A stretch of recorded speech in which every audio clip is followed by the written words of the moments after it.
Hey everyone, and welcome back to the channel.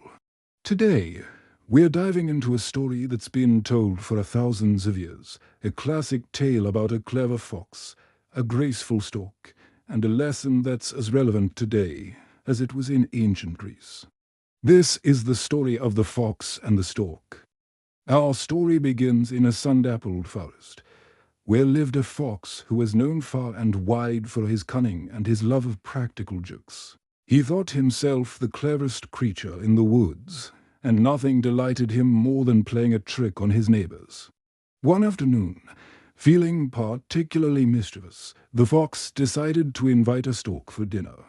Now, the stork was a kind and polite bird, known for her elegance and good manners. She had never been to the fox's den before and was quite flattered by the invitation. How lovely of him to think of me, she thought, and she gladly accepted. That evening, the stork arrived at the fox's den, her long beak polished and her feathers preened. The delicious aroma of soup filled the air, making her stomach rumble with anticipation.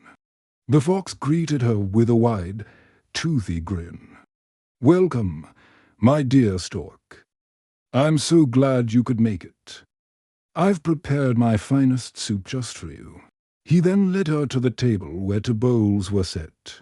But these weren't ordinary bowls. They were wide, flat, shallow plates. The fox, with his wide mouth, lapped up the soup with great enthusiasm. Isn't it wonderful?" he said between slurps, a slight twinkle in his eye. But the poor stork could only stand there, looking at the delicious soup she couldn't reach. With her long, narrow beak, she could only peck at the plate, getting barely a single drop. She tried dipping the very tip of her beak in, but it was no use.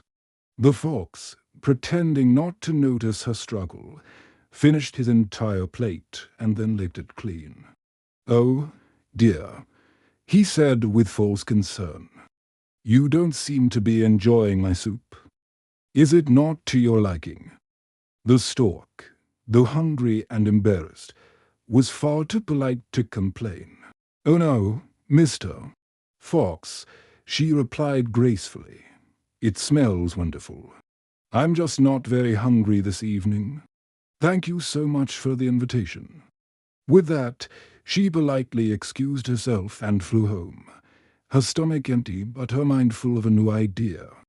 The stork understood exactly what the fox had done. It was a cruel trick, meant to make her look foolish. But instead of getting angry, she decided to teach the fox a lesson of her own, a lesson in empathy. A few days later, the stork flew over to the fox's den. "Good morning, Murdoch Fox," she called out cheerfully. "I'd like to return your kindness. Would you please do me the honor of joining me for dinner at my home tonight?" The fox's ears perked up. Free dinner? He couldn't resist. He had completely forgotten about his little prank, or perhaps he just didn't care. "Why, thank you, my dear stork. I would be delighted to come," he replied, his tail wagging at the thought of another fine meal. He spent the rest of the day imagining what delicious feast the stork might prepare. That evening, the fox trotted over to the stork's nest, high in a tall tree. He followed the savory scent of a delicious stew wafting down. The stork greeted him warmly.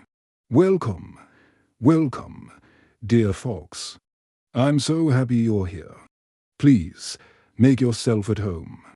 She led him to a small clearing where dinner was served. And what a dinner it was! The stew smelled absolutely divine. But there was a problem. The stork had served the meal into tall, slender jars with very narrow necks. The stork gracefully dipped her long, thin beak into her jar and began to enjoy the stew. I do hope you like it," she said, pulling her beak out for a moment.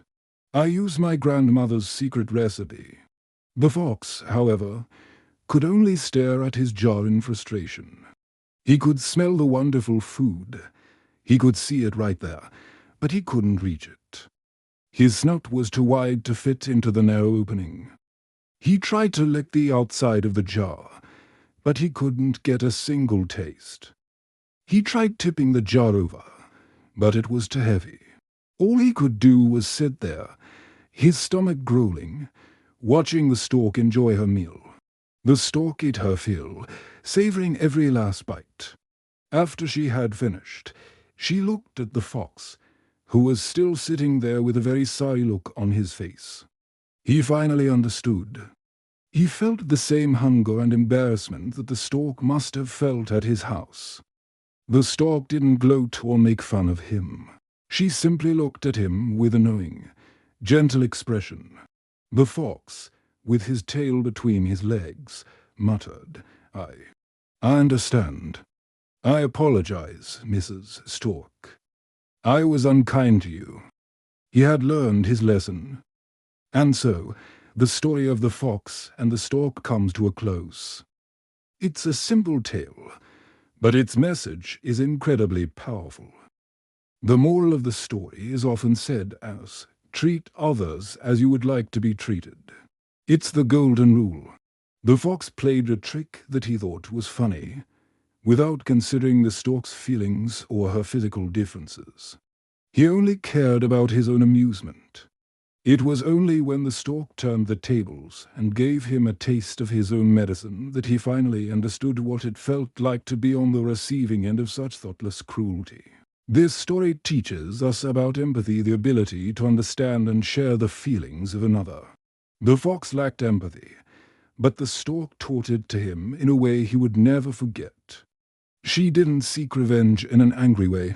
She sought to educate. She created a situation where the fox was forced to walk a mile in her shoes, or in this case, eat a meal with her beak. Think about it in our own lives. How often do we say or do things without thinking about how they might affect someone else? A careless joke, a thoughtless comment, or an act of exclusion can hurt people more than we realize. This fable reminds us to pause and consider the perspective of others. Before you act, before you speak, ask yourself, how would I feel if someone did this to me? It is a simple question that can make a world of difference in our relationships and in our communities. It encourages kindness, respect, and understanding. The cleverness of this story is that it doesn't just say be nice. It shows us why. It shows us that true wisdom isn't about being cunning or playing tricks. It's about having the heart to consider others. The fox might have been clever, but the stork was wise. Thank you so much for joining me for this story today. What do you think is the most important lesson from the fox and the stork? Let me know your thoughts down in the comments. I love reading your perspectives. If you enjoyed this video, please give it a thumbs up and consider subscribing for more stories and lessons from around the world. Until next time, take care and treat each other with kindness. Bye for now.